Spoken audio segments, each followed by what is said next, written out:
tout le monde. Good evening, everyone. Welcome to this meeting. I'm immediately going to hand it over to my colleague, co-chair, Senator Martin, if she's ready. Thank you, Mr. Co-Chair. Bonsoir et bienvenue à la réunion du comité. Good evening and welcome to our special joint commission on the medical aid and medical assistance in dying. I welcome the members of the committee, the witnesses, and the public that may be following this on the web. My name is Yona Martin, and I am the co-chair of this committee.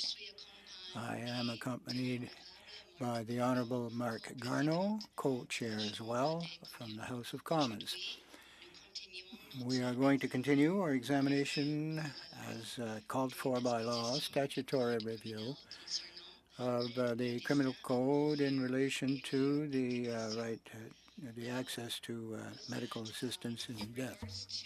The health and safety of everyone as taking part in this committee. The Board of Internal Economy requires that committees adhere to the health protocols in effect until June 23rd, 2022.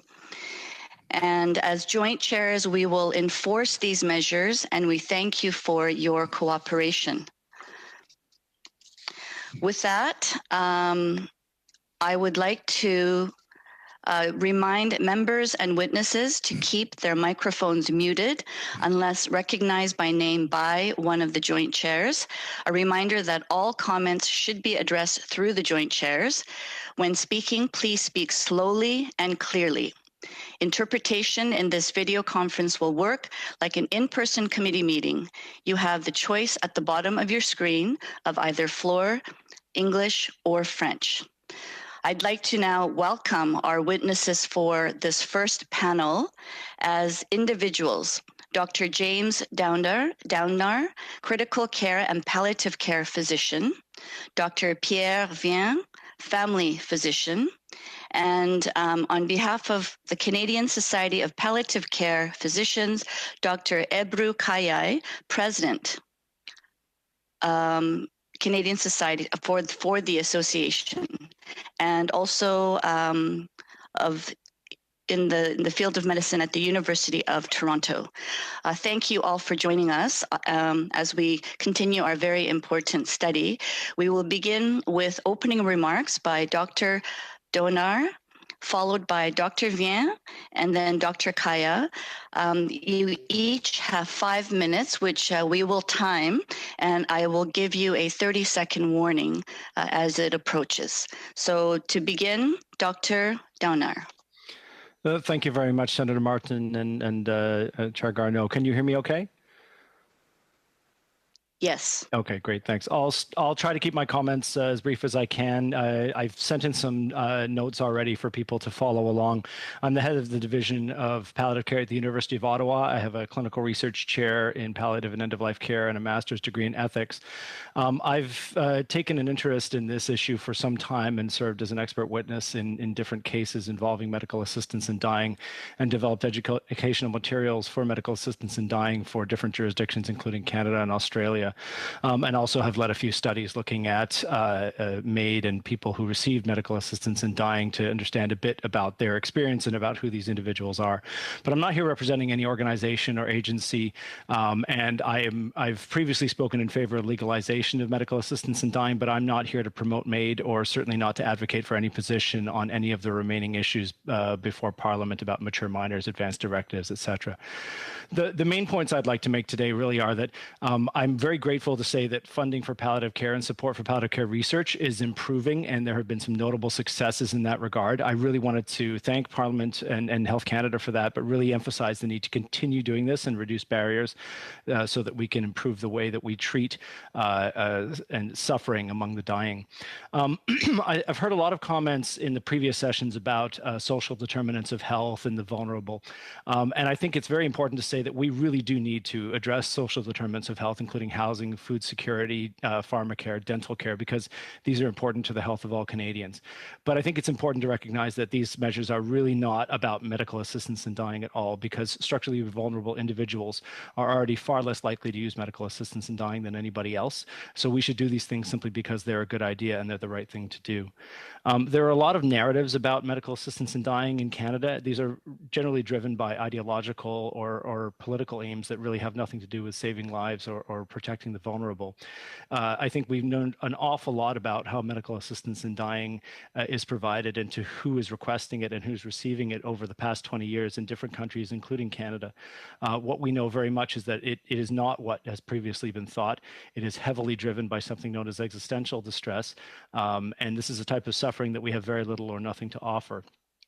We really should be attempting to understand this type of suffering better, to identify new forms of treatment and support research into identifying new forms of treatment for it so that we can address this suffering as really the root cause of MAID requests. I think that's something on which everybody, as controversial as this issue might be, everybody can agree. Finally, I'd like to also sort of mention that our experience through Bill C-14 and C-7 has been that Parliament in the past has really been unwilling to address medical assistance in dying and key issues in a proactive way, preferring to let the courts strike down laws and leave the government to replace them. This unfortunately happens usually in a very partisan process, a bit of a circus almost, in an accelerated time frame and with predictable results. I really love that there's a committee now like this that's going to be studying some of the important issues and reviewing things, and I would really encourage a committee like this to continue operating to try to make sure that the remaining questions about medical assistance in dying are handled in a way similar to what Quebec's Parliament does, proactively addressing questions, studying them thoroughly, forming committees to really review evidence, and then develop nuanced answers. I'm not suggesting that we should go the same way that Quebec has on any issue. I'm simply admiring their process and encouraging us to follow it. I think we can get into some further discussions around some of the drivers, but really I really want to emphasize that there is absolutely no data suggesting that the practice of MAID at this point is driven to any degree by poor access to palliative care, socioeconomic deprivation, or any isolation. Quite the contrary, the people who receive MAID are almost invariably have excellent access and are receiving palliative care far more than the average population. They tend to be very wealthy, privileged, non-institutionalized, married, not widowed or single, and not institutionalized, as I said. The national reviews on this have shown that the number of people who receive MAID who had trouble accessing disability services and palliative care services is tiny, absolutely minuscule. And that's very reassuring. Obviously, it could be even lower than 1 or 3%, but it's, that's pretty good. Certainly, it would not be accurate to say that it's being driven by lack of access to services. I really want to emphasize a little bit of information about the research and the successes that have been found in 30 research. seconds. Oh, okay. I better just wrap it up then. But really just to say my final point here being that I think if we're going to talk about the social, the vulnerable and the socially deprived, I think we need to really emphasize that there are really important things we as a society and we as Parliament can do to help those people. Things like vaccine mandates, pharmacare, etc. I really love how much people in Parliament talk about the need to protect the vulnerable. I really wish that those sentiments would carry over to important things that would save lives. We've had a hard 2 years. Thank you. Thank you, Dr. Donner. Next, we will have Dr. Pierre Vien. Bonsoir. Good evening. Do you hear me well? Yes. Well, thank you for the invitation. Personally, I've been practicing for 30 years in palliative care, and I've given assistance 180 times in AMAD, mostly in the home. Now, I'd like to talk about palliative care initially, and then I'll give you a few comments on the directives. 5% of end-of-life patients receive excellent palliative care, yet they still will seek MAID. Why? Because existential suffering at the end of one's life cannot be adequately relieved to the patient's satisfaction by any conventional palliative approach. We mustn't forget that any curative or palliative care can legally be refused. we mustn't forget the ethical principle of respect for the autonomy of the individual, who alone is entitled to take and make decisions about his or her own end of life and judge the results of the care given. When people in palliative care argue that would be not necessary if personal support were available everywhere, but we first define what good PS is. When I first accessed whether a request for medical assistance met the criteria, the law recommends that I ensure that the person is aware of the alternatives to medical assistance that are available, in other words, palliative care. Why doesn't the law require the palliative care physician who is about to put the patient on continuous sedation until death to ensure that his patient is also aware of medical assistance in dying so that he has a choice? I've assisted thousands of people to die. I can attest that medical assistance is probably the most compassionate, respectful of the person and his or her values, and the most comfortable for the individual and his or her family. Medical assistance should be considered appropriate care in a logical continuum of palliative end-of-life care. A care of service that can be claimed when all reasonable efforts, and in the patient's own opinion, have been made. This should be clearly stated in the law. The fact that MAID is in fact part of a wider spectrum and continuum of services. The conscientious objection of providers to the administration of medical assistance must be maintained. But the order only concerns the intervener or the individual. It can apply to an institution, a facility, or a professional group. The 2015 Quebec law allowed hospices not to offer medical assistance. Since then, 50% of them have changed their minds under social pressure from the community. All healthcare institutions in Canada, whether public or private, especially if these are financed by public funding, should be required to offer this care, even if it means calling on outside physicians for its implementation.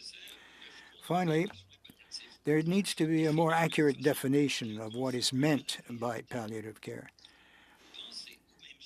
To even think or wish that the density of care, the amount of care in hospices would be set as a standard is unrealistic and ultimately undesirable. Basic palliative care is comfort care. The family physician who relieves the pain of his elderly patient at the end of life from generalized cancer is in fact practicing palliative care. When I report a completed medical assistance in dying to Health Canada, I'm asked to declare in that statement if the person who received these had other palliative care and for how long. Well, thousands of responses to this question are probably no meaning because the term palliative care has never been operationally defined. Well, I have just a tiny bit of text, but and for anticipated or advanced a medical directive under certain conditions, and here they are. A person has been diagnosed with Alzheimer's. The doctor must adequately inform the individual of the nature of Alzheimer's, its progression, its prognosis, and possible therapeutic options. Thank you. I'll end it there. 5 minutes is really much too brief, but I will cede the floor. Thank you very much. Thank you very much. Dr. Ebru Kaya. Thank you. Thank you for the opportunity to talk about the state of palliative care as part of the statutory review of Canada's current legislation on medical assistance in dying.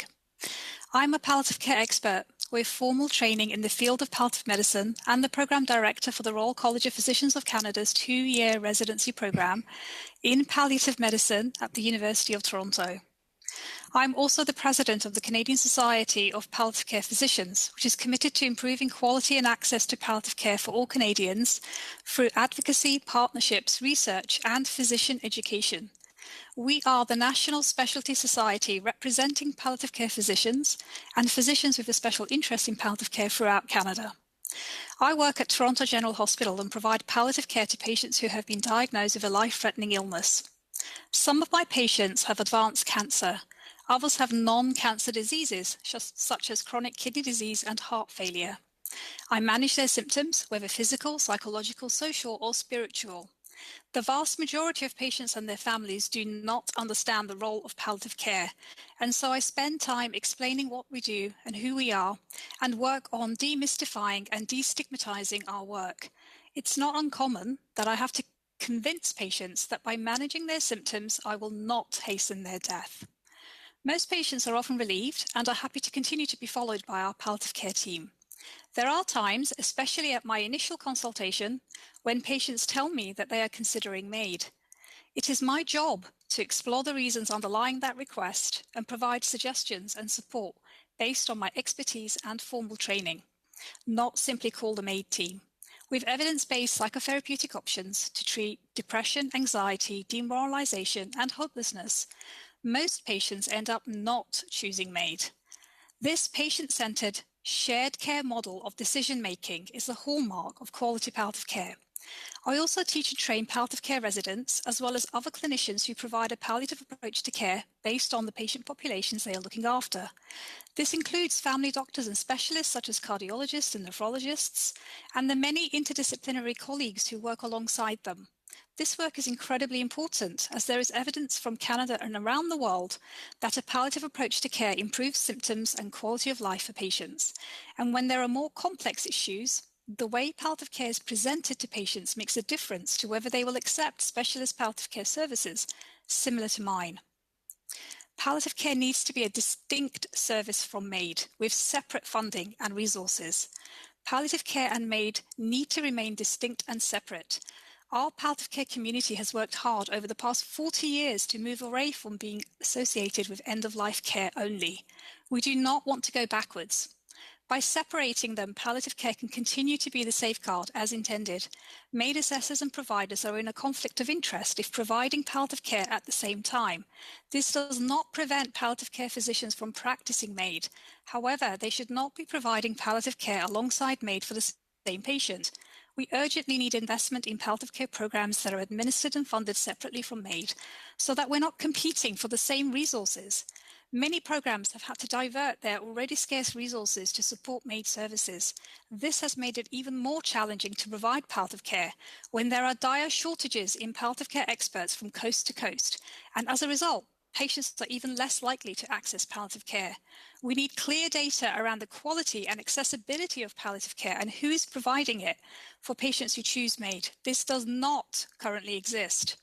We need funding so that every Canadian has a right to high-quality, comprehensive palliative care. Our palliative care residency programs provide outstanding training experience, graduating highly skilled experts in the field. Together, we provide education, guidance, and clinical support to clinicians providing primary palliative care. Unfortunately, there are not enough residency positions or specialist palliative care physicians in Canada. We urgently need to invest in increasing funding for training programs across the country in order to graduate more specialist palliative care physicians and in education for all doctors who provide a palliative approach to care. Please refer to the brief we submitted, as well as the one submitted by our past president, Dr. Leonie Herxes, for more information. Thank you. 30. Well, I was just going to say 30 seconds, but thank you. We'll go into our first round of questioning from members, and we'll begin with Mr. Cooper for 5 minutes. And I think you have a timer that you can see, but I will cue 30 seconds as needed. Thank you. Mr. Cooper. Thank you very much, Madam Co-Chair. I'm going to direct my questions to Dr. Kaya. Dr. Kaya, Dr. Downer in his testimony stated that there is really no issue with respect to accessing palliative care services for those who have accessed or are contemplating accessing medical assistance in dying. Would you agree? No. The data that Dr. Downer refers to and the data that the Health Canada report refers to is the wrong kind of data. It doesn't lend itself to being able to make these sort of conclusions. I mean, it's self-reporting. I have the form in front of me. And essentially, the form asks, did the patient receive palliative care, yes or no? And to the best of your knowledge, if the answer is no, was palliative care accessible to the patient? Yes or no? I mean, that's not enough. We need significantly more data. We need to know much more information. We need to understand the quality of palliative care being provided and how it impacts palliative care. This sort of health admin data does not do it. We also need to have national standards to measure the quality of palliative care across the country. We're reporting to Accreditation Canada so that health authorities are essentially obligated and held accountable. Thank you. Thank you for that. And you're right, it is limited to self-reporting, which seems to me to be totally inadequate. Do you agree that MAID providers are in a conflict of interest in terms of submitting data and the fact that Health Canada simply relies on MAID providers to assess the state of and access to palliative care in Canada? That seems to be problematic. Would you agree? Oh, completely. I think it doesn't make any sense for the same person to be doing both. I mean, we really definitely need to separate this. We not only is there a conflict of interest, but there's also conflict within our communities. I mean, we're competing for the same resources. Palliative care nurses in Ontario, Alberta, Quebec, and Nova Scotia are doing MAID assessments instead of palliative care. In Ontario, billing codes are used for MAID assessments. Financial incentives created to encourage family doctors to do primary palliative care is being given to MAID providers instead. MAID providers can also bill for indirect clinical work, such as travel time and paperwork, yet palliative care providers cannot. So there's a lot of conflict within our community, as well as conflict of interest for MAID providers. Can you speak to the difference between primary palliative care and specialist palliative care? Dr. Herx, in her submission, noted that only about 15% of Canadians have access to specialist palliative care. And maybe, as you do so, expand upon the comment you made with regards to the quality of palliative care in Canada, because it's one thing to say that there is access, but if the quality doesn't live up or match up, what good is that access? Thank you. Primary palliative care providers are doctors such as family doctors who have training in basic palliative care skills and provide a palliative approach to care to their patients. But some patients have more complex needs and require specialist palliative care teams and specialist palliative care doctors like myself who have more advanced training. Primary palliative care providers are the backbone of palliative care in this country, and we need to support them. We need to ensure that our undergraduate and postgraduate competencies are adopted by all Canadian medical schools and residency programs so that all doctors who graduate have the basic skills to provide palliative care. But we don't have enough specialist palliative care physicians in our country either, and we urgently need to make sure that we fund more residents to complete advanced training like myself. And we need to ensure that all of the companies that we've created are integrated into all of our programs. And that, in addition to that, the quality that you mentioned, 30 seconds. When it comes to being able to figure out what we have, who's doing what in terms of palliative care, we don't have that information.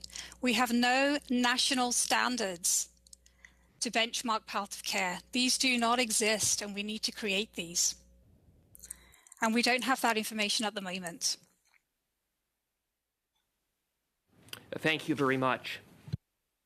Thank you, Mr. Cooper. And next we will have Mr. Arsenault. 5 minutes. Merci, Madame la coprésidente. Merci à nos... Thank you very much, Madam Co-Chair. Thanks to the witnesses for their presentations. My question initially is for Mr. Pierre Vien and also Downer. I come from a very rural area. I'm probably MP of population is very high in my area. Far from any major center. I've accompanied people in their journey to the end, mostly family members or relatives, as they prefer to die at home with a nurse that would come in. Other individuals have died after long illnesses in long-term care facilities.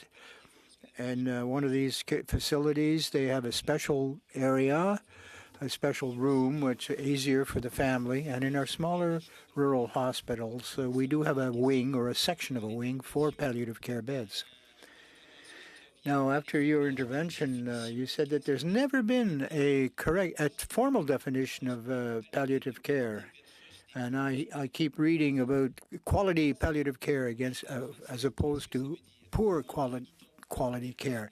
How would you define good quality palliative care or end of life care? Is that a question?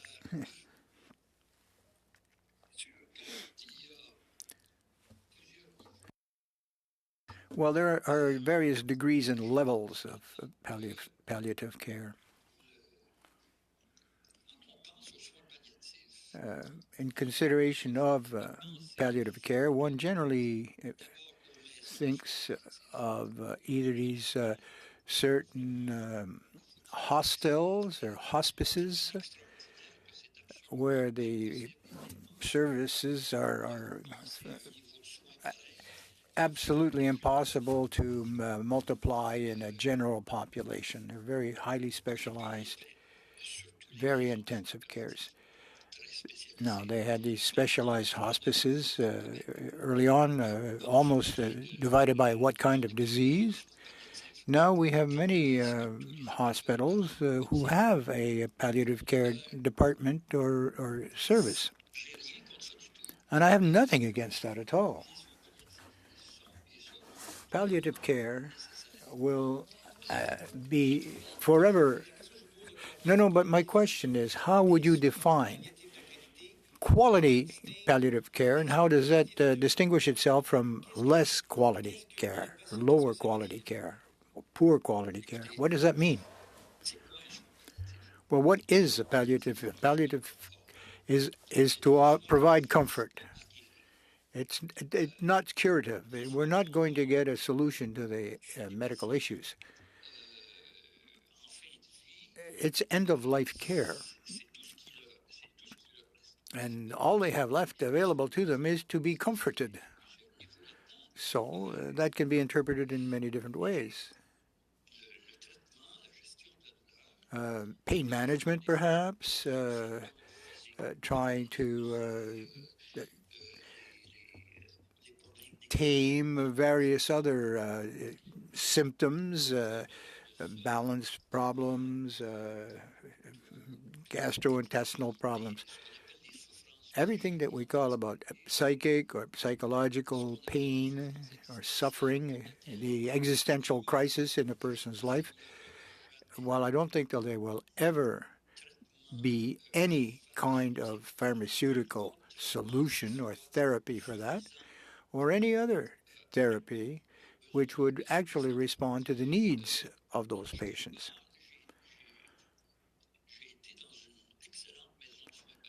I was in an excellent palliative care home for 25 years before I decided to specialize in medical assistance in dying. Now, in that particular hospice,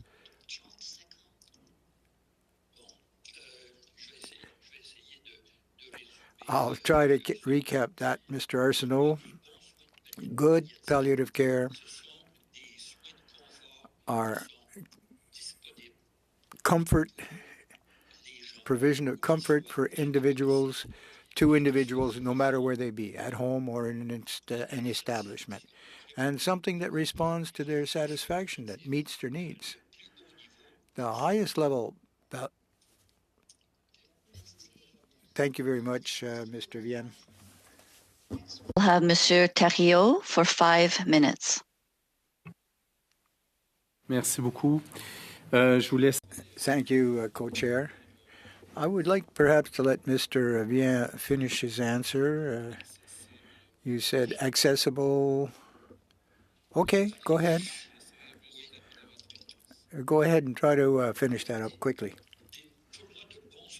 Good palliative care are services to comfort an individual and which are satisfying to the recipient, the patient. Pain management, for example, there's also various levels there. But the essence is that it has to be made accessible when we're talking pain management here. There are various basic approaches to pain management. And it's not necessary, well, I don't mean to interrupt you, but I'd like to look at another aspect of the situation. The approach taken in Quebec was pretty much in the vanguard initially because we defined or we tried to designate end-of-life care within a spectrum of services where palliative care is perhaps the vehicle, the vector for end-of-life care. And this led to a debate to where was palliative care versus medical assistance in dying. So Quebec indicated that medical assistance in dying was part of a continuum of care. Do you agree with that? Well, yes, and personally, I have always thought that way. Well, the pretension that certain individuals may have that palliative care are such that people will not seek medical assistance in dying. I've heard both our witnesses. And have you witnessed this phenomenon? Well, yes, I've gone through it multiple times. When I began in palliative care, I was at the hospice Fidèle Sarrazin, which is very, very well known for the quality of its cares. Now, after a few years, the law, of course, the Quebec law wasn't in effect at that time.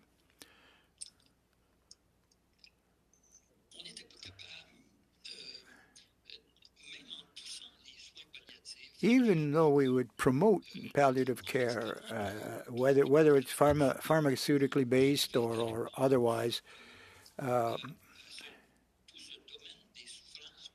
we couldn't deal with existential suffering, with psychic suffering. And I always thought that if we wanted to give an appropriate answer to a patient who would ask them to comfort them at the end of their life, there are always situations which arose where the entire gamut of palliative care then available was still insufficient, particularly to respond to this existentialist pain and suffering. So when the College of Physicians and Surgeons in 2015, which resulted in this law, defined medical assistance in dying was in the continuum of palliative care. It is one volley, one aspect of palliative care, which is destined to answer to, at the patient's request, situations where the standard conventional palliative care provide no succor, no comfort. I've never had a conflict between the two in my career. Palliative care, medical assistance in dying. Every request I get for MAID, I offer the best palliative care that I can. It's no conflict. There's really not that much difference between medical assistance in dying and other palliative care therapies or approaches. Thank you. We will have Mr. Johns for 5 minutes. Madam Co-Chair, I'm actually back in the committee. Okay, Mr. McGregor, go ahead. Thank you very much, and thanks to Mr. Johns for holding the spot for me. Thank you to our witnesses, and I'm sorry I missed your opening statements. So forgive me if I'm covering some of the same ground, but maybe it can give you a chance to expand on earlier answers. We had a meeting earlier this week on Monday where the topic of palliative care was also covered. And what we did hear from some of our witnesses was that many Canadians do not understand palliative care, and in many cases they're referred to it far too late in their end-of-life stages. They could have been better served had they been aware of it earlier and granted access to it earlier. I guess maybe I'll start with Dr. Kaya, and I can invite each of you to respond. But, when it comes to specific recommendations that our committee can be making to the federal government, what can we do to ensure that more people are better informed about palliative care supports that are out there? And how can the federal government be supporting provinces to ensure that that information is out there, even in remote communities that may not have the best access like our big city centres? Dr. Kaya first. Thank you. We definitely need increased funding and resources in palliative care, but which needs to be separate and distinct from MAID, because currently, right now, we have essentially all of us competing for the same resources. As I mentioned before, we have palliative care nurses in many of our provinces who are doing MAID assessments instead. And my community is distressed. We are burnt out. We're being asked to do more with less. Some of our community members have retired early, others have left the field. And so really, we need to be able to provide investments, a sustained investment in palliative care. We have some of the best researchers in palliative care here in Canada, but when it comes to our clinical programs, we are way behind that of other developed nations. That definitely needs to change. And in terms of the communication around this, look, what we would love to be able to do as a national organizations representing palliative care in Canada, we'd love to meaningfully engage with our government officials so that as the experts in the field, we can help you with the information that you need and the guidance so that we can work together and we can improve palliative care in Canada for Canadians together. We can't do this if we're ignored or if we're called at the 11th hour. Sorry, is that my time Yes, thank you. So Dr. Downer. Rookie mistake there, left the mute on. Thank you. I just wanted to respond to this. I absolutely think we do need to continue to redouble our efforts to improve the quantity and quality of palliative care that Canadians receive. I think as a rule, most Canadians can and should be getting palliative care approaches integrated earlier than they currently are. I think it's important, though, to probably distinguish this from the MAID question. There really isn't any indication that that's what's driving MAID on any level, that when palliative care is involved, it's often involved for quite a substantial amount of time before MAID requests go in and before MAID is provided. I just want to correct a misconception that this data only comes from self-reported surveys, which I think Mr. Barrett asked about before. That's not true. We did a study in Ontario, and in Ontario, every single case is reviewed by a nurse investigator working for the Office of the Chief Coroner. And these are obviously people with no skin in the game who would stand to lose or gain nothing from any of their assessments. and their assessments concurred almost exactly with the same numbers in terms of the involvement of palliative care duration. So I think that's really important to state. But MAID is provided to 2, maybe 3% of the population as they die. The importance of palliative care, of social services, and improving all of those things that we do for Canada's most vulnerable and Canada's dying are vitally important because it applies to 97% of the people of the population, the part that don't get MAID. And I've gone 2-3 years now without doing a single MAID case. I'm a palliative care physician. Since moving to Ottawa, I haven't done it. There's a lot more palliative care to be done out there than there is MAID. So that's really where the emphasis should be. But I don't think you want to mix and confuse these two. It's also important to state that this shared pool of resources, I think, is a misconception. In Ontario, certainly there isn't a shared pool of dedicated palliative care resources. It's a physician services budget that really anyone could bill any amount of codes. It doesn't come at the expense of palliative care. Thank you. Where there are nurses. Oh, sorry, I'll stop. No, thank you very much. And so that time is up. So I'm going to turn this over to my co-chair for questions from the senators.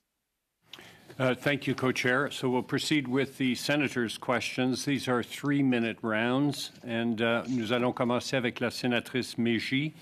Madame Mégy. We'll begin with Senator Mégy. You have 3 minutes. Thank you, Chair. My first question will be addressed to Dr. Kaya. First of all, I'd like to thank all the witnesses for their testimony. I'm very interested in palliative care. I've been involved in palliative care as a family doctor for over 30 years, so I feel quite comfortable here. You spoke of national standards. How would national standards change anything in palliative care?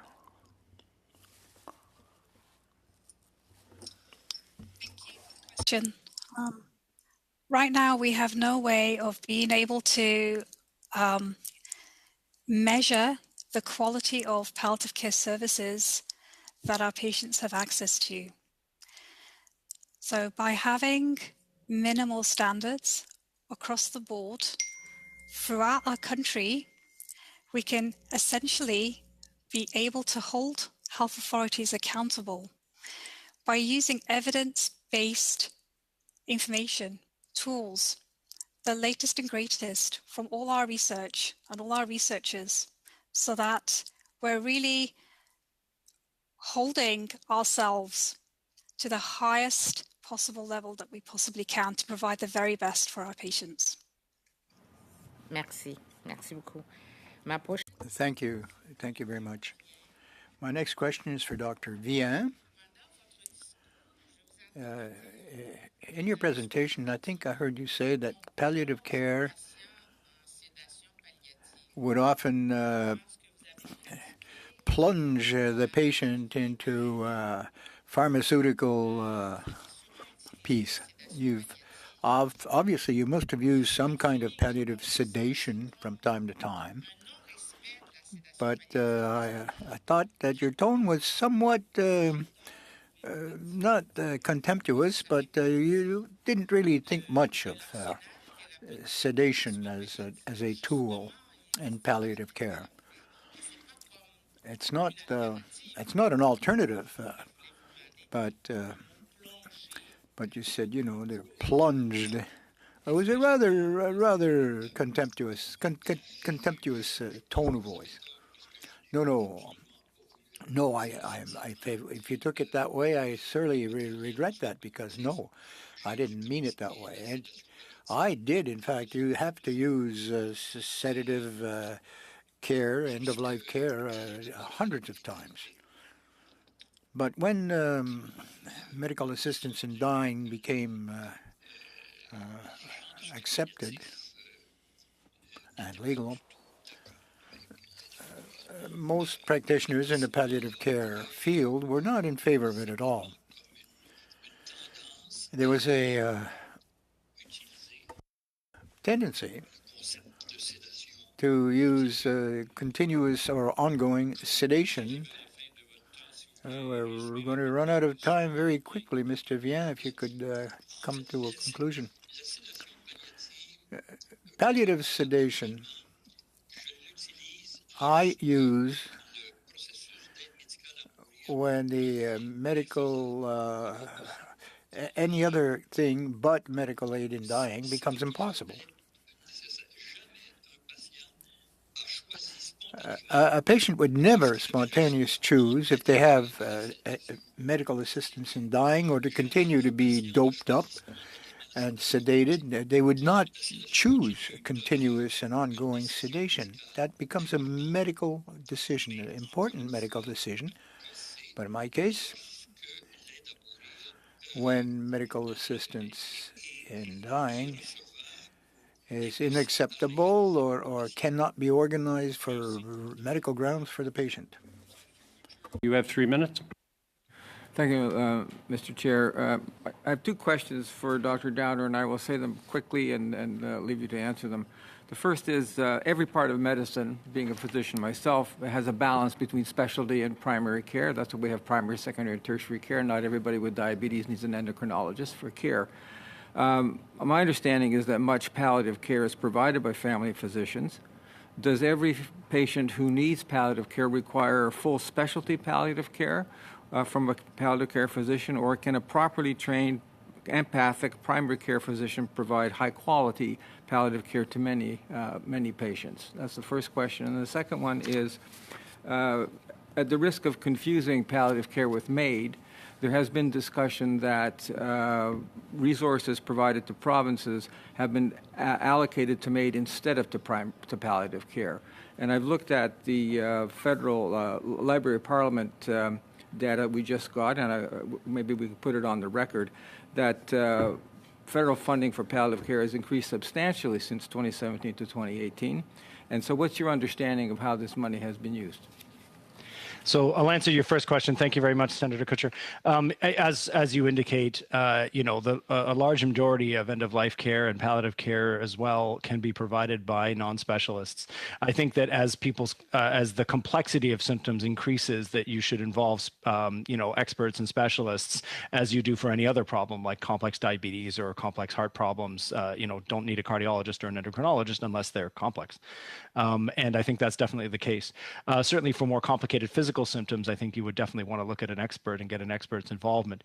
There are, unfortunately, when it comes to the main drivers of medical assistance in dying, it almost never relates to physical symptoms or even less to psychological symptoms, but actually to this existential distress, which is something for which we have little or nothing to offer. And that's why it's important to sort of distinguish this, but really to emphasize and bolster the palliative care sort of pyramid and create, make sure we have adequate specialist resources for those more complicated symptomatic cases is super important.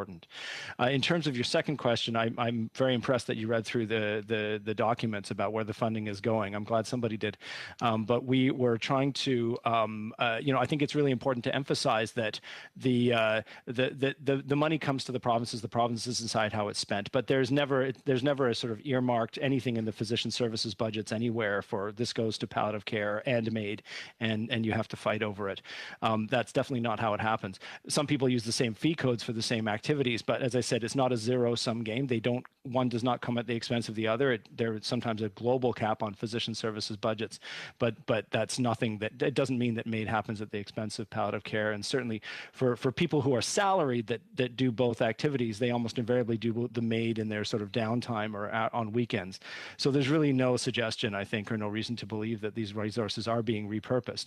That said, MAID is not the reason that palliative care is under-resourced in Canada. The reason palliative care is under-resourced in Canada is because palliative care is under-resourced in Canada. Thank you, Senator Kutcher. Sénateur Dalphond, à vous la parole pour 3 minutes. Senator Dalphond, you have the floor for 3 minutes. My question is for Dr. Viens, and I only have 3 minutes, Dr. Viens. I'm going to be brief, and I'd like you to try to be as brief in your answer. You said something to the effect that people who have recourse to medical assistance in dying, the statistics provided by Stats Canada are not particularly reliable. How could we render the statistics more reliable? although the Ontario Coroner's Office had said that the numbers received from Stats Canada were quite reliable. Well, the data provided to Health Canada is are good, but the inquiry or investigation of palliative care which has been offered to patients before the request for medical assistance in dying are not well defined. We would have to define which palliative care we're referring to that the patient received. Are there conventional that would be available to all family doctors who have a minimum training and good experience? Or are we referring to second or third level quality as practiced in either long-term facilities or in hospices? Personally, I've always said yes to the answer, did the patient receive palliative care? Yes, of course.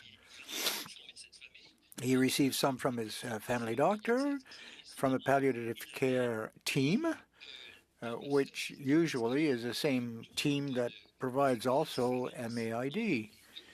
There's no huge operational difference. So my comment basically was addressed to those statistics which said were palliative care services offered and used. So essentially they're correct but off. Oh, point of order, Chair. Well, Dr. Donard said he had sent a brief, I believe. I don't think we've had a chance to read it, but if he has not sent it, would he? I did. I sent it this morning, so it could be received late, and as you may not know, it has to be translated before being distributed. Senator Wallen?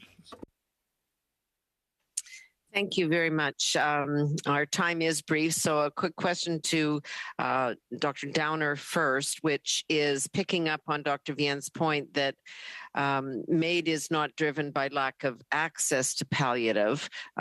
They are part of a continuum. Would you describe it that way? I do see a difference between palliative care and medical assistance in dying for a variety of reasons. And I think there are a lot of important members of the palliative care community who really feel distinctly uncomfortable with medical assistance in dying. And I think it's important to keep a definitional distinction for that purpose. I think broadly grouping them under the category of end-of-life care is the most useful distinction that therefore avoids people having to identify with something that they have a strong moral disagreement with. And I think that, adopting a sort of peaceful coexistence as exists in many parts of the world where some people perform, some people do not. Some people include it as part of their care and others do not. And that's what's been going on in Belgium and Netherlands for years. And it's starting to happen in many parts of Canada too. I think that's probably our future. Thanks. And then a brief comment from Dr. Vien. You started in your opening remarks to talk a little bit about advance requests. Can you just give us a moment on that, particularly the question of Alzheimer's, which I think you started to say and then time ran out? This is a question that will require far more than two I understand. minutes to answer. I'm just referring to the recent report of the Quebec Special National Assembly Commission.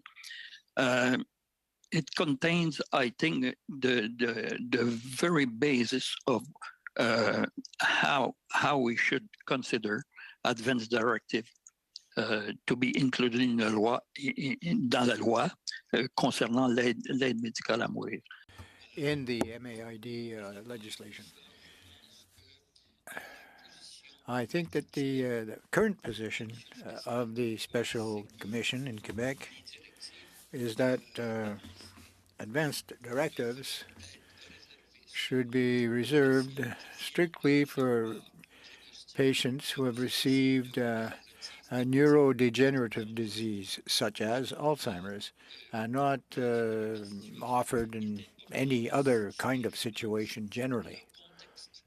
The context is quite important, and this would allow the doctor, who in fact has diagnosed Alzheimer's to the patient, to explain to the patient the nature of that disease, its prognosis, its progression, what its expectations might be. In that case, the patient would be in a position to take a decision that they're comfortable with. Do I prefer to take a risk of being unable to make decisions for myself and have to spend the rest of my life living under someone's care and control? Or perhaps I would give some consideration to medical assistance. And it would allow also the doctor, in 10 years or so, might be called to fulfill one of these advance directives. Now, he probably has not seen this patient himself personally, but he can't communicate with him because Alzheimer's is very advanced. The doctor has to be able to depend and trust the authenticity and correctness of that advance directive, that it did express the will and wishes of the patient at that time. Senator Martin. Thank you very much. Senator, you have 3 minutes. Yes, thank you. My question is for Dr. Kaya. Under the best of circumstances, often there can be barriers to accessing all sorts of resources and services. So my question is, are there people requesting MAID due to a lack of access to resources needed, such as palliative care and other reasons, like it could be language? They may not have family. There's a lot of reasons. So would you expand on that, please? Thank you. We definitely know of cases where patients have requested MAID because of lack of access to palliative care. So this might well be because of language barriers, or it might be because of the inability to articulate what they would like. They're not necessarily health literate. And we also have some special and vulnerable populations. They're not like the people in this room who are, well educated, articulate, and capable of essentially forming what they want and being in control of what they want. But at the other end of the spectrum, we have vulnerable groups who really have difficulties understanding the healthcare landscape. And so, if we're having difficulty understanding palliative care, then it's not surprising that these people would also have difficulty understanding it, let alone MAID. And so we really want to be careful about making sure that the information that we provide is accessible to everybody, whether that means language issues or people living in rural and remote communities who don't have access to the resources and care that they need. So there's a lot of complicated issues that are at play here that we really don't have a good grip on. Thank you.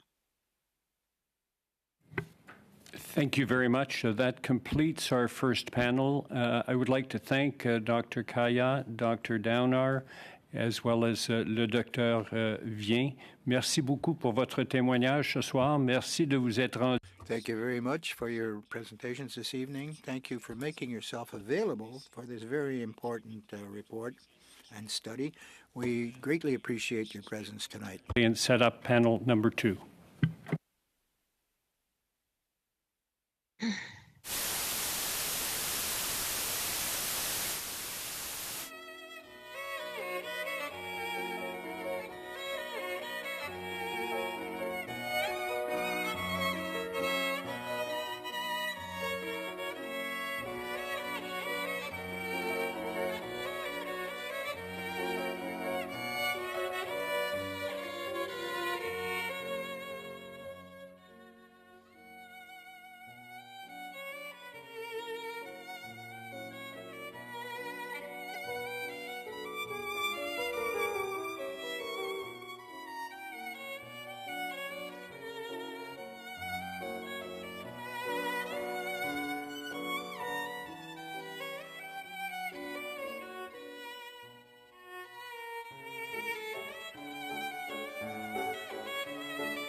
focusing on palliative care. For the new witnesses and for any of the new members, just a reminder, before speaking, please wait till I recognize you by name. I'm one of the co-chairs. My name is Mark Garneau. Also a reminder that all comments should be addressed through the joint chairs. When speaking, please speak slowly and clearly. Interpretation in this video conference will work like in an in-person committee meeting. You have the choice at the bottom of your screen of either floor English or French. And when you're not speaking, please mute your microphone. With that, I would like to welcome our three witnesses for this second panel. Dr. Sandy Buckman, Chair and Medical Director, Freeman Center for the Advancement of Palliative Care, North York General Hospital, and past President of the Canadian Medical Association. Dr. Harvey Max Chochinov, Distinguished Professor of Psychiatry, University of Manitoba, and Dr. Marjorie Tremblay, physician. Welcome to all of you. We'll start off with each of you being able to address the committee for 5 minutes, and we'll start with Dr. Buckman. Dr. Buckman, you have 5 minutes. Thank you, Mr. Garneau. Well, good evening, everyone, and thank you for the invitation to participate in this important panel on MAID and palliative care this evening. I guess first and foremost, just a little on my background. I'm originally trained as a family physician for 22 years and have spent the last 16 years or so as a full-time palliative care physician, working both in hospital, ambulatory clinics, and in home-based palliative care, including palliative care for those living on the homeless continuum. And as well as mentioned by Mr. Garneau, I have a national perspective, both as a past history of President of the Canadian Medical Association and as President of the College of Family Physicians of Canada. I am also a MAID assessor and provider in addition to my palliative care work. And currently I'm building a hospice in Toronto. We only have one general hospice for adults in all of Toronto. We can talk about access to palliative care. But I'm also a supporter and founder of a facility to provide medical assistance in dying in Toronto called MAID House.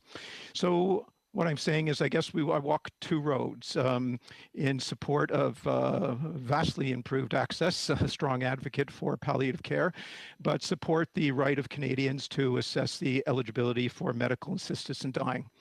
I went into this profession to alleviate suffering, and ultimately, after years of reflection, came to the feeling that I could do the best in addressing suffering when I encountered the limitations of modern medicine, including the limitations of palliative care, and was able to address my patients' suffering through the provision of MAID. So I consider myself a conscientious provider. I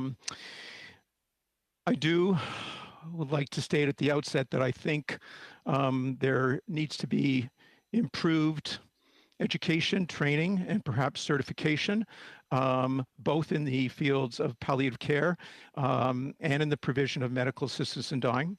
I do strongly believe that the most important thing to do, any clinician can do as part of any assessment when people express the wish to hasten death, is to address and explore their suffering in all its domains.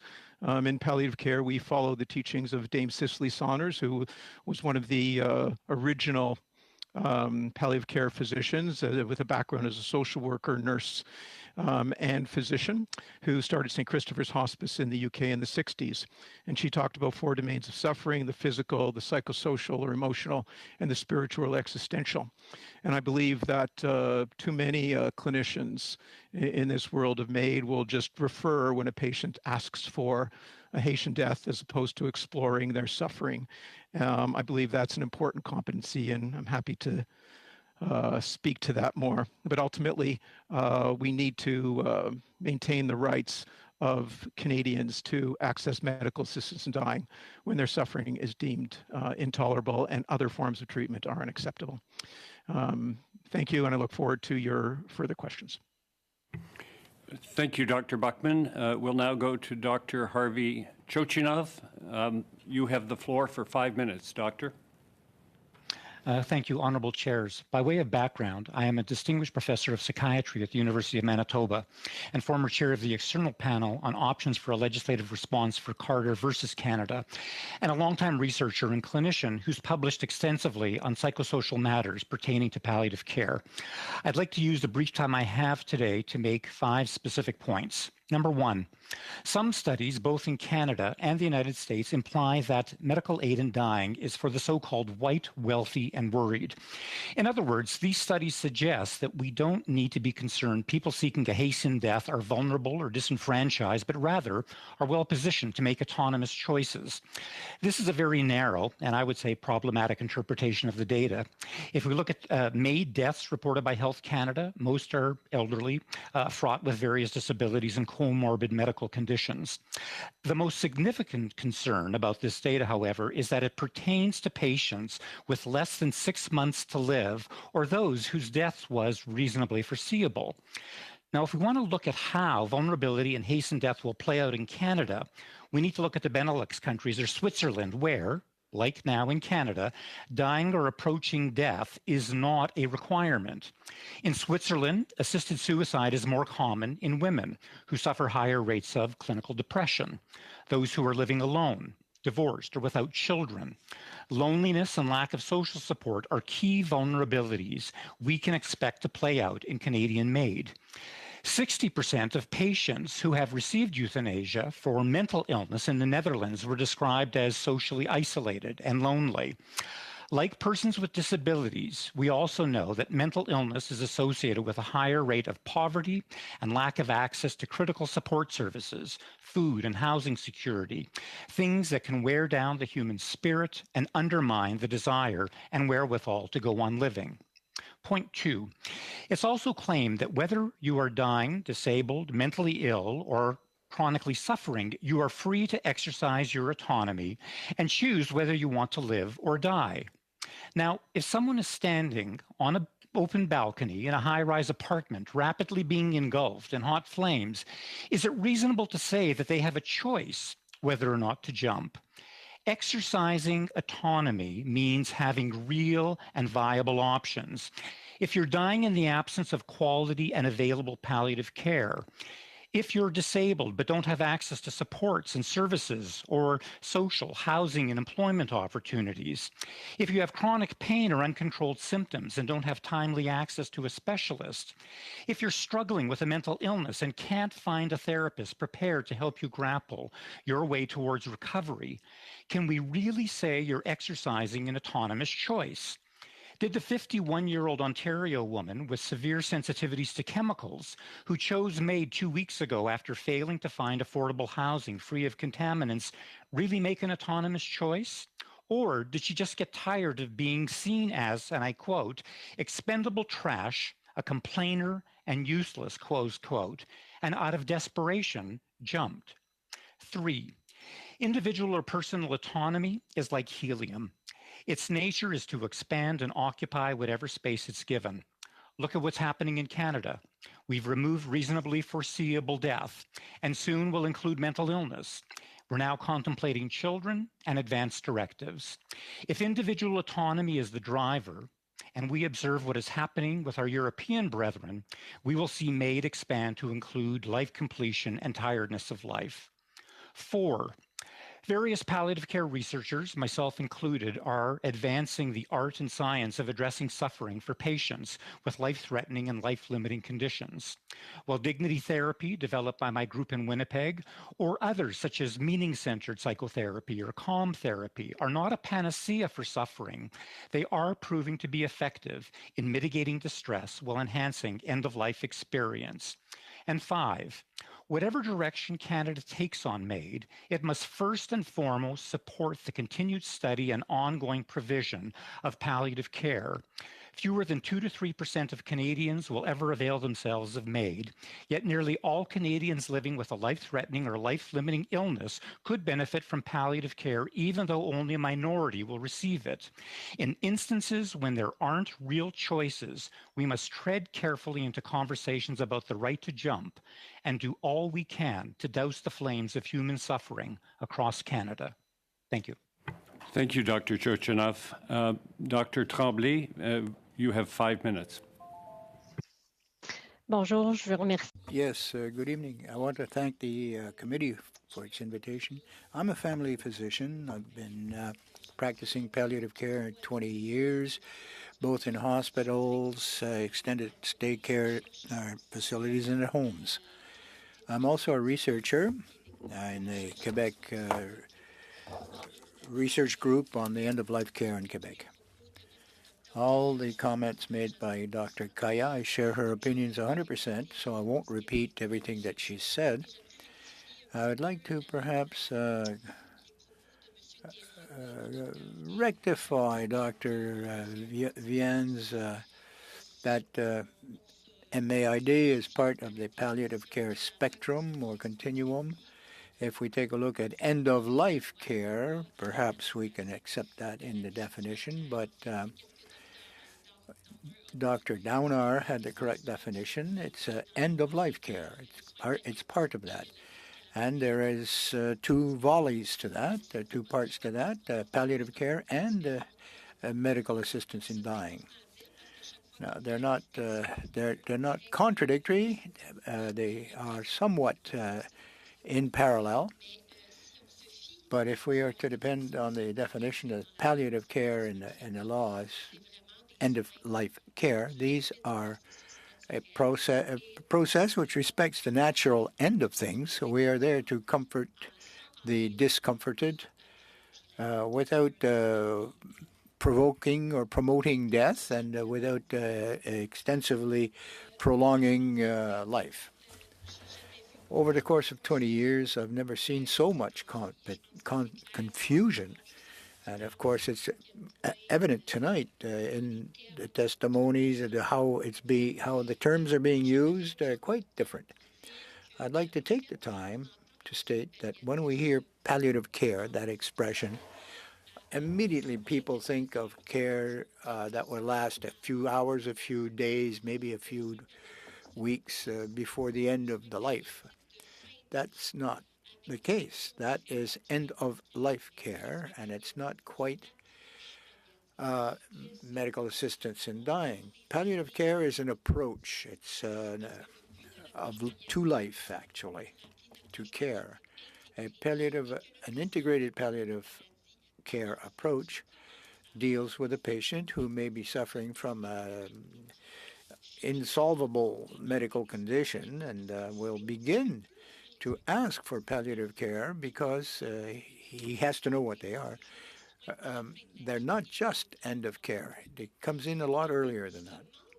So this lack of information is such that patients can't be identified. We have to,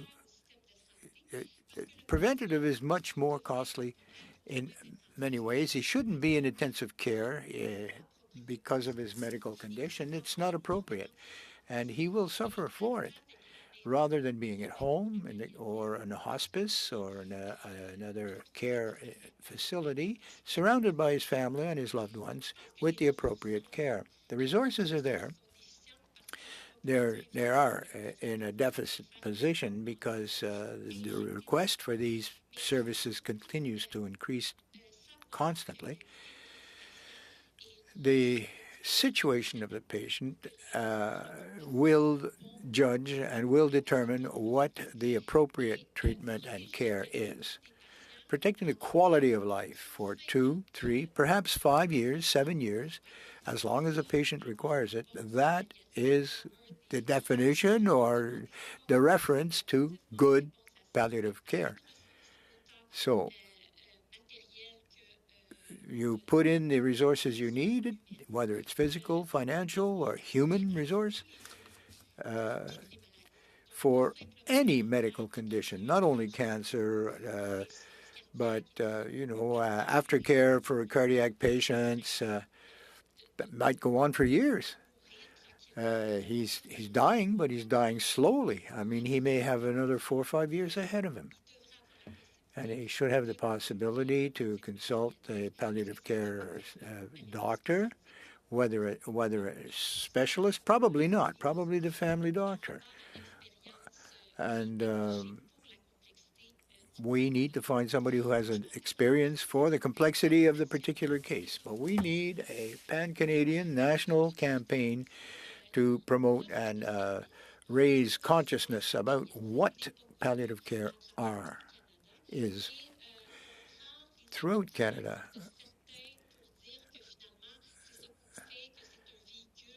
It's a vehicle for other services, but that's not quite what it is. So we accept Madame Tremblay, Dr. Tremblay, if you could come to a conclusion, please. Well, only to say that what I hear the most often in my practice is, if only I had known what the palliative care was about, I would have asked for them long ago. Thank you very much, Dr. Tremblay. We're going to go to a question round, and I will hand over the rudder to my co-president, my co-chair, Madame Martin. Thank you, Monsieur Garneau. The testimonies have all been very, very insightful, so thank you. We'll go into questions from both Ms. Vien and MP Gladue. They're going to split the 5 minutes, so 2.5 minutes each, starting with Madame Vien. Merci beaucoup. Thank you very much, Madam Chair. Dr. Tremblay, you're saying, if only I had known about palliative care, I would have tried to get them much earlier. Some people have decided to knowingly go to medical assistance in dying, even though they are aware of what palliative care is. Are you a provider of care? No, it's not. I'm not against MAID. I have to state that outright. But I am not at all against personal choice. But as a previous speaker has said, people must have true choice. In order to have true choice, you have to have options. So you have to give clear and complete information as to what palliative care is, and also you have to explain what MAID is as well. National campaign, you said. I have very little time. To concentrate on palliative care. What would that consist of? Well, we need first a clear definition. What is palliative care? Dr. Vien has said, he contends that he was giving palliative care, and that includes medical assistance in dying. But in medical assistance in dying, there are clear criteria. You have to have a uncurable disease. It has to be reasonably foreseeable death, and if you can't. Well, this national campaign that you're talking about would be what, within the medical profession, or the caregivers, the providers, or do you think you should do it with the public as well? Yes, it should be a public information campaign, and health professionals, of course, everyone will benefit. The stakes are not the same, and the objective is not quite the same, but we have to educate doctors and the medical as well. So both options should be presented, palliative care and MAID. Well, MAID got a lot of press, has gotten a lot of press. The distinction is quite clear, and it's not because we make a distinction that means that they're contradictory. Thank you. Thank you, chairs, and thank you to all our witnesses. I want to talk about palliative care because as a result of the special committee that studied the Carter decision and their recommendation that in the absence of good quality palliative care, you actually don't have a choice. I brought forward C277 to create a palliative care framework, which I am very proud of.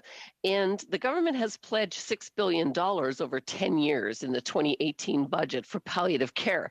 But sadly, what's happened is that they've only spent 200,000 of that, and that has been bucketed together with MAID, which was never the intent. The World Health Organization has been clear. Palliative care does not hasten death, That's a totally different thing than MAID.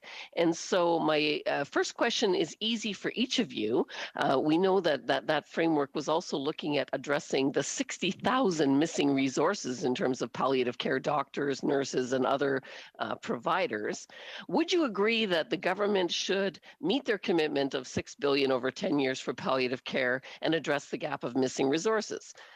Dr. Buckman, we'll start with you. Thank you for the question, Madam. Glad to. 100%. It's a shame that the funding did not follow the framework. And that's been the consistent place in Canada. We have wonderful plans, but they end up sitting on a shelf because the funding never comes. When Australia created its assisted dying legislation a couple of years back, they pledged a very significant amount for palliative care at the same time.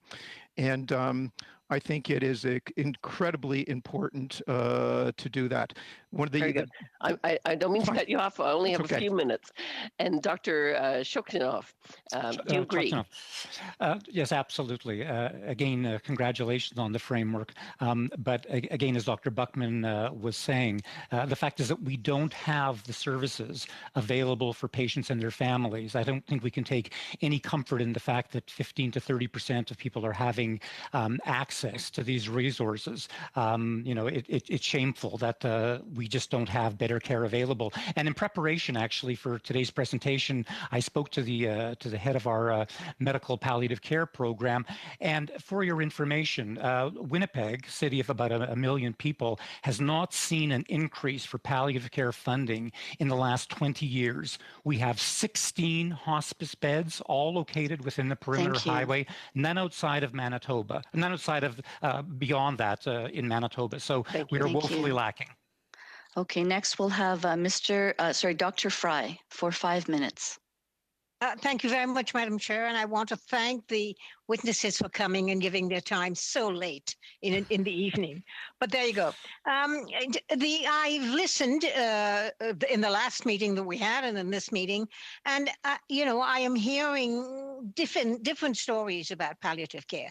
As a physician, I think I know what palliative care is, and I have heard some of our palliative care physicians explain what it is. That it is part at the end of the day of a continuum of care.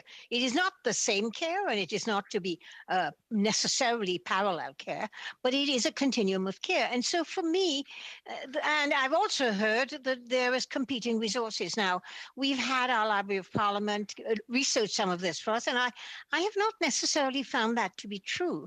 And then thirdly, with regard to money being given by the federal government for palliative care in a framework, that palliative care money goes to provinces.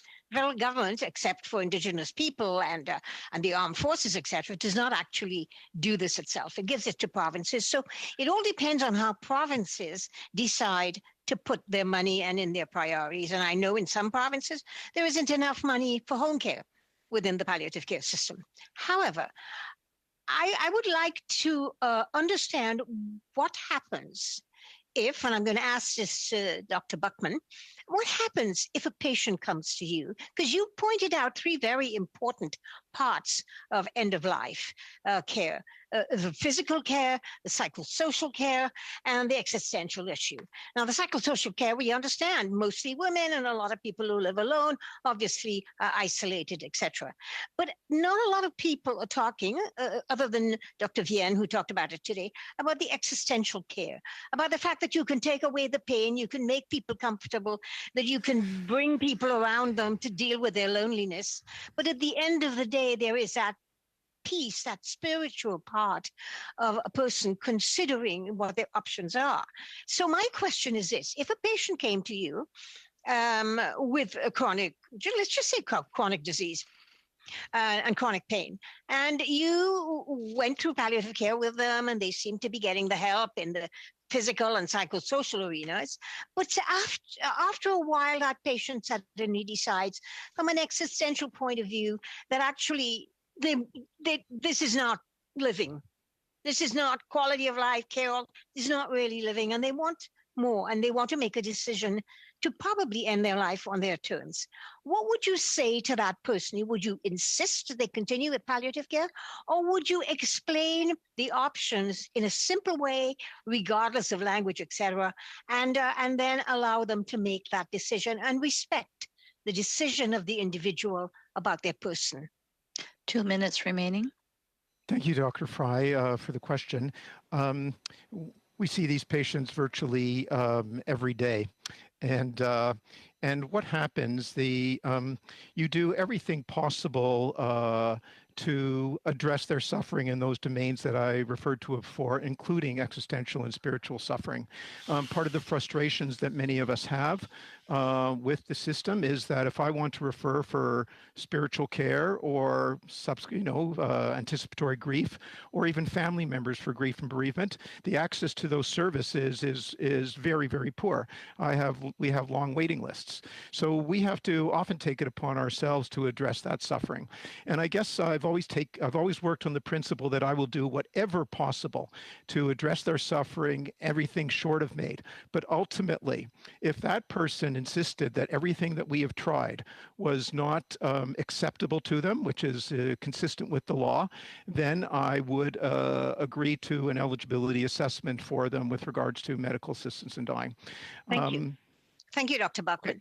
I wanted to go to Dr. Tremblay. I think you've also experienced expressed that same sort of sense that, the patient at the end of the day, it is about the patient. It's not just about what the physician thinks. It's always going to be about the patient. So can you tell me what you would do with that patient who went through palliative care and then what? And then decided that they wanted to end their suffering? Un patient qui demande une option. A patient who would request an option the doctor can't provide should go out and find another person. A GP might need, a cardiologist might need the help of a respirologist, and he would go out and get that expertise.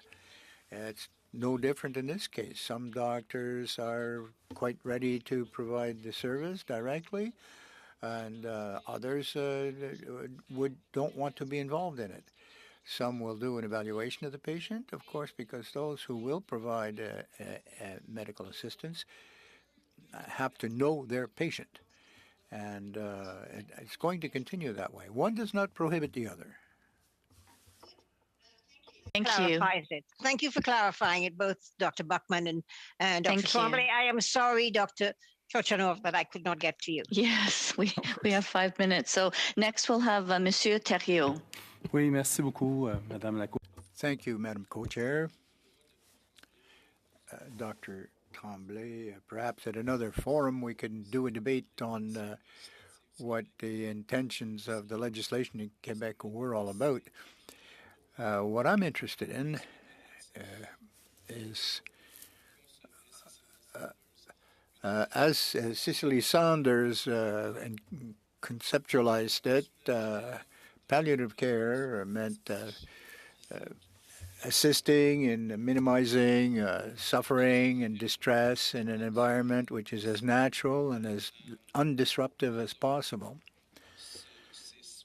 Now, that would be end-of-life care, and most of the time we confuse it or confound it with palliative care. When palliative care does not mean leave somebody quiet in the corner and just wait for the end. No, not at all. Palliative care is a interactive process, and the person will feel better and last longer. Sometimes they have to be discharged from an institution because we can't afford to have them there longer than 3 months. Now, I'm going to ask the same question of Dr. Buckman. Do you believe that a patient in a end-of-life stage receiving excellent palliative care services will wake up one morning and very calmly and serenely take the decision that he would like to get medical assistance in dying? Would you think that that is a failure on the part of palliative care, or do you think that it would be an acceptable situation? A failure of palliative care. It's unlikely a person will just wake up one morning, but the wish to hasten death is very common in our field. And at times, despite our best efforts, like anything in medicine, there are limitations to what we can do.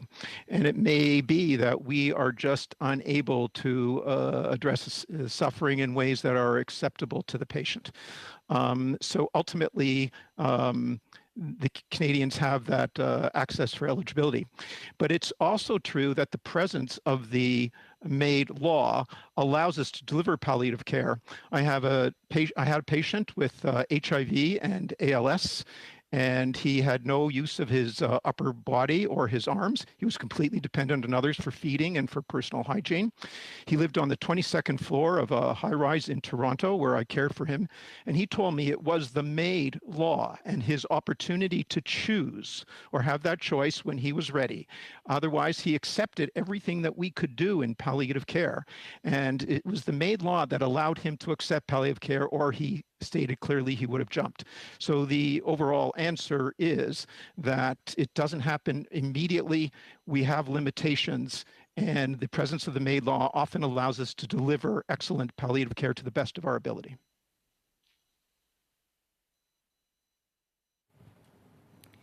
Oui, moi, pour répondre à votre question. In reply to this question, there's a lot of interpretation that we can do based on our own experience. It's a very emotional type of subject. What I insist on is that we need data, we need information, we must do research. What leads people to ask for medical assistance in dying? We have to do some case studies as well, but we have to develop a set of indicators, perhaps, so that we can understand the situation overall. If we decide to implement a policy, how can you know if it's going to work or not? If it works or if it failed, if there's collateral damage, if you don't have any indicators to evaluate the situation. But do you believe that we should exclude a patient who requests medical aid in dying? There are some establishments that will refuse to register a patient like that. Well, when he's in the flow of palliative care, it's because he needs some assistance and he has a complex situation. So we have to listen carefully to what is being said. It's not a matter of for or against. It's a matter of resources. From a specialized perspective, we have to take a look at these complex cases. Your answer is yes? Yes. Next, we will have Mr. McGregor for 5 minutes. Thank you very much, Madam Co-Chair. Dr. Bachman, I'd like to direct my questions to you because you made mention of the fact that in your opening statement that you have provided palliative care for homeless people, a very vulnerable population, and I think you bring a unique perspective because you say you walk in both lanes. You have also been a AMAD assessor and provider. You're in your work with the homeless population. You're dealing with a very vulnerable population, where the social determinants of their health are very obvious and present. They have had housing insecurity. They often don't know when their next good quality meal will come. They live a life on a daily basis which is full of uncertainties and incredible stress on their health. So when someone has an incurable disease, irremediable medical condition, and they're either being assessed for access to palliative care or maybe their choice is to go to medical assistance in dying, can you talk a little bit about like what those social determinants, like the effect it's had on their health? Like, do you often run into conditions where if that population had earlier access or better access to health care, the state that they are in when they first see you could have been prevented? I'm going to go right there with the question, and the answer is likely yes. When a person's or an individual's suffering is a conglomeration of their past, they may have had severe trauma in earlier in their life. We learn very much about performing trauma-informed histories, and there's been a sequence of events given the social, structural determinants of their life, be it everything from systemic racism, perhaps, to mental health issues and addiction issues that render them in the situation that they got in. So we're working very downstream. I think it's really critically important to look at what's happening upstream very early on. And not only the importance of directing the root causes of the social determinants, such as racism, sexism, homophobia, transphobia, colonialism, et cetera, et cetera. Those are the roots of the social determinants of health, and why it is key that we begin to address them at the roots. And for those people that have been, have had gone through that's why we need to have equitable access to care, and particularly equitable access to palliative care is so critical. So we happen to have a program in downtown Toronto, and there's a handful of them across the country. But for the most part, folks don't have access to kind of the palliative care service, even the primary care services that are in the mental health and addiction services that are necessary to serve them. So we're down the road, we're downstream, and all we can do then is do our very, very best to address their suffering in all its domains, as I referred to before. Thank you for that. And in general, you know, when you are meeting patients for the first time, to have that very difficult discussion on what their options are, what's your sense of their familiarity with what palliative care involves, or what medical assistance in dying involves, like when you first talk to them? Is that very vulnerable population aware of what those two care types involve? As a rule, it's hard to generalize, but as a rule, no. But most Canadians aren't really aware of palliative care, for example, until they happen to encounter it themselves or with a family member. And the same is true for medical assistance in dying. A lot of the more vulnerable people haven't had the opportunities to have the same kind of education and health literacy as many other more fortunate Canadians. And one of the reasons, many others, why it's usually those of higher socioeconomic and higher educational status that opt for medical assistance in dying. So we have to do our best to educate them about their options of both palliative care. And if they express this wish to hasten death, then they have a right, like an option for any medical treatment. In this country, they have a right to know about medical assistance in dying. But it's very, very important that we assess their vulnerability in a comprehensive way. And that's why I stressed earlier about our education and our competency in being able to assess this kind of comprehensively as being really a critical issue. Thank you. And at this time, I will ask my co-chair to step back in for questions from the senators. Thank you, Senator Martin. We'll start off with Senator Mégy. Sénatrice, vous avez 3 minutes. Senator, you have 3 minutes. Thank you, Mr. Chairman. And thanks to the witness and my former colleague, Dr. Tremblay, for being here. So my question is addressed to you, Dr. Tremblay. I know you worked with the National Institute of Public Health in Quebec, Inez, on determinants and criteria of palliative care, that we have to improve these care and it has to be of quality. Can you tell us what these indicators were or are? How were they selected? And how can these indicators or factors be of assistance to the government in formulating correct policy and programs? Well, thank you, Dr. Mégy. The last report, April 2021, is one of the studies, in Quebec, that stats on palliative care are very rare. And so this was covering 2002 to 2018, 20 or so indicators that have already been created in the past and were being looked at new. Now, out of the 10, we kept 8. And we used those to try to determine what is going on with the population that could benefit from palliative care in congregate establishments. It wasn't for home care or the long-term care homes. It's always based on the Quebec experience, of course. Now, we know with these indicators that the place of death in Quebec, the main place people die in Quebec is in a hospital. 4 out of 10 patients will visit emergency in their last 2 weeks of their life.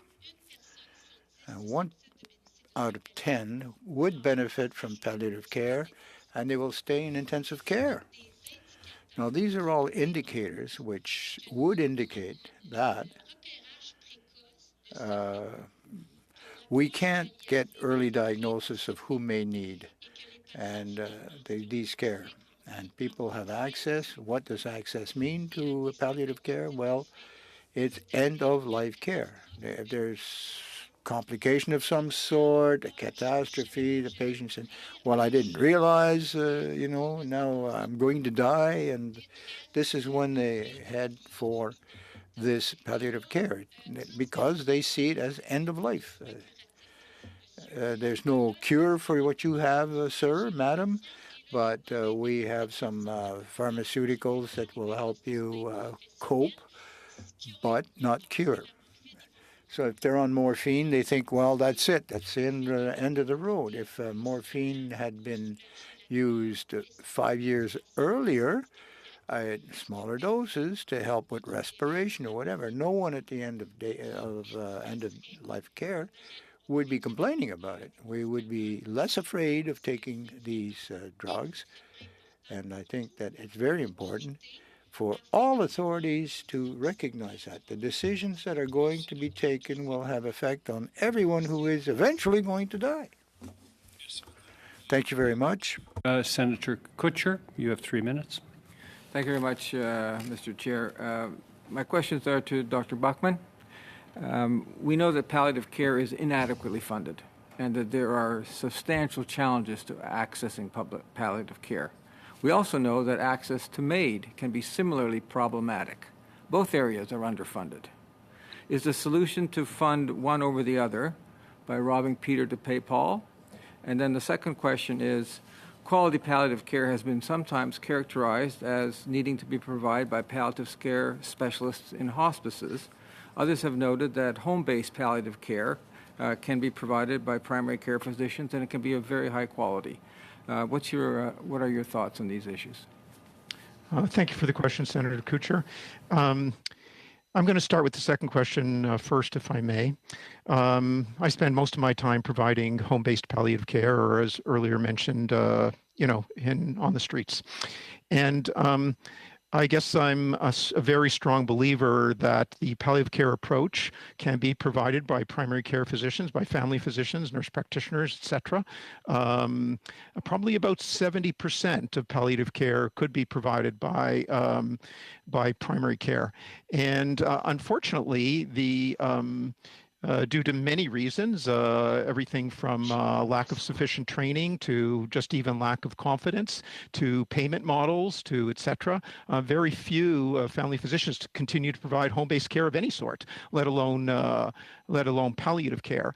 I work very much on models that are kind of just-in-time palliative care, 1-800 palliative care, where a family physician could call a palliative care specialist for just-in-time supports to manage those pain crises or a delirium in the middle of the night. And I believe very strongly in supporting that and continuing education. With regards to your second point about inadequate funding, well, this is a problem throughout the healthcare system, of course. And, I don't think, there's fixed amount of money. We need to be able to support access to palliative care hugely. I spent most of my life advocating for that. But at the same time, there's inequitable access to medical assistance in dying across the country. And it's becoming even more so after Bill C-7 and perhaps even in the future. In March of 2023, with medical disorders, a sole underlying condition will be legal. So, having said that, we need huge amounts to be funded from the very basics with regards to primary care. Of course, we advocated that prior to the pandemic with the current Liberal government, and never really got the funding for primary care that's needed. We need to be advocating all the time for sufficient training and access for both palliative care and medical assistance in dying, in my opinion.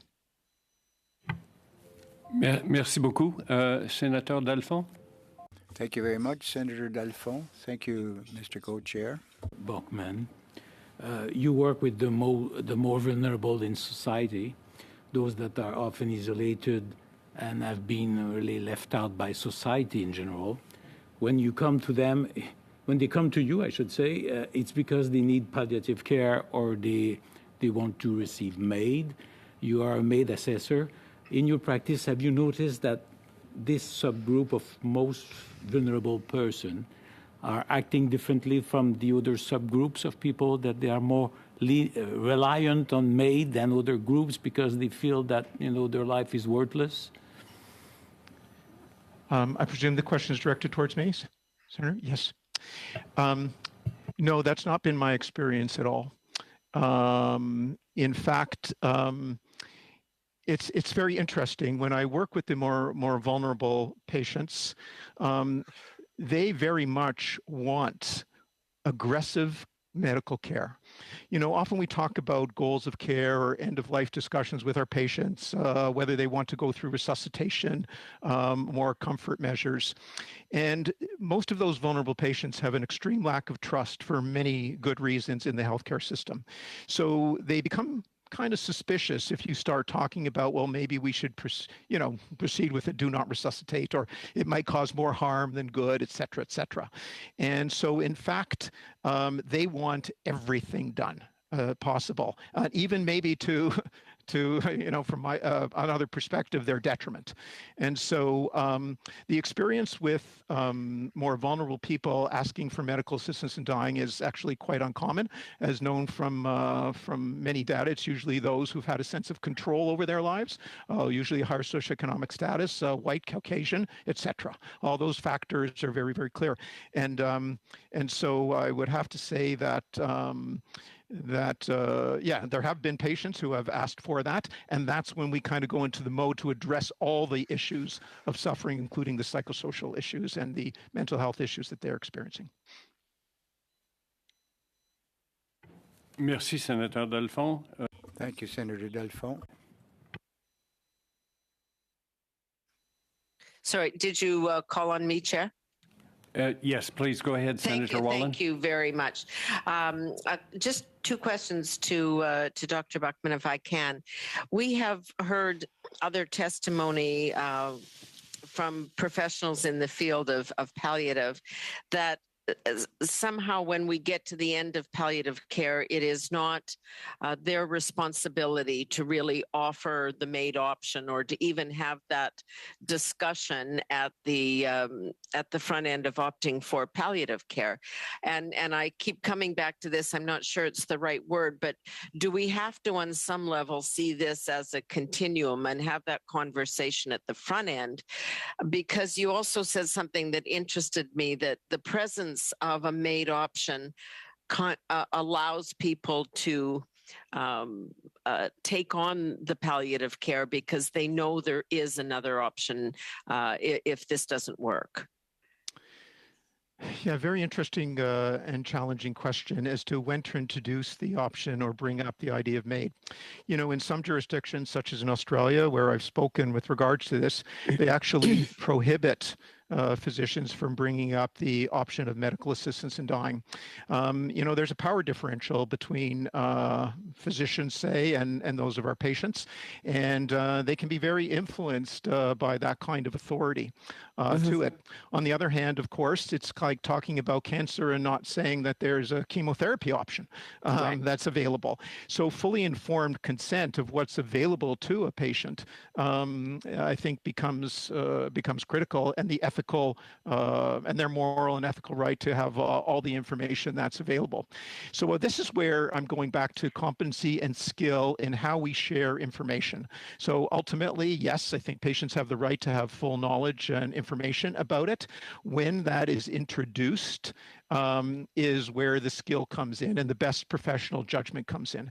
And so for some patients, as you explore their various options and see where they're going, and as you work, as I said, towards trying to address their suffering, and keep coming back to it because it's key, we find that the majority of patients will accept what you are offering. But there's always going to be a subset that are absolutely find whatever treatment you offer unacceptable. And at that time, I think it's incumbent upon us as professionals to let them know that there is such an option as eligibility assessment for MAID. I do not say they have a right to MAID. I say they have an eligibility assessment option for MAID. I think it's a key difference. I went through this process with a friend recently, and it was almost the opposite way, in the sense of she said to her doctors when the diagnosis was terminal, she said, what I want is the MAID option. And then they had the discussion with her about using palliative treatment in the interim to maximize her quality of life until her chosen date. And for that patient, it sounds like, that was the best course for them. Thank you. Reasonable. Thank you very much. And we'll now go to Senator Martin. Thank you, Mr. Co-Chair. My question will be for Dr. Chochinov, and I thought the examples you gave to us really helps us understand what true autonomy means and how important it is for patients to have that real choice. So Dr. Chochinov, can you tell us about the kind of suffering you see in end-of-life patients? What else could be done to better remediate suffering in end-of-life patients? Well, thank you very much, Senator, for your question. I've heard several times today and from various different witnesses the idea that there really is nothing we can do for existential distress. There is no effective treatment. There's no effective approach. And I have to say, I've been working in palliative care for the last 35 years, exclusively in the area of looking at end-of-life distress, existential distress, psychiatric, psychological distress. I, for 15 years, have been the co-editor of the textbook, the handbook of psychiatry and palliative care, psychosocial care for the terminally ill. This is a book that has been, this will be coming out in its 3rd edition this coming September, 45 chapters from various different experts around the world. So the idea that there is nothing that can be done is really something that I have to take exception to and say there is a massive literature that is out there looking at ways in which we can start to mitigate end-of-life distress. I'm also the co-editor of a regular journal called Palliative and Supportive Care, a journal that is entirely devoted to addressing end-of-life distress of the existential kind. So this notion that MAID is the only card in our deck, I think, is really terribly unjustified, in that there are various different approaches that are available. There's very little time. For instance, one of the things that causes a great deal of suffering in patients nearing end of life is an undermining of their sense of personhood, an assault on their sense of dignity, if you will. So finding ways to try and affirm personhood, and this has us looking at everything from the attitudes and disposition of the healthcare provider teaching them and training them that their own outlook, their own disposition can have a profound influence on the patient's sense of well-being and sense of dignity, to more formatted kinds of interventions.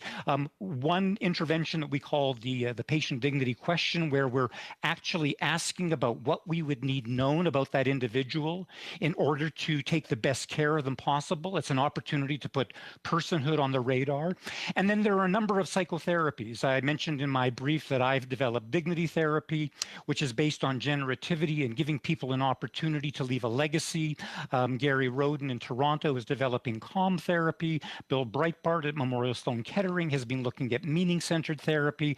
So I would just want to leave the committee with the impression that this notion that there is nothing to be done about existential distress, and said unequivocally, obviously is being done with some intent or purpose that I can't claim to understand, but we need to understand, we need to know that there's a whole cadre of professionals around the world. This is not just a Winnipeg event or a Canada event. This is a global effort to try and address and understand and mitigate distress that is being tested, by the way, with research, including randomized control trials that show its efficacy.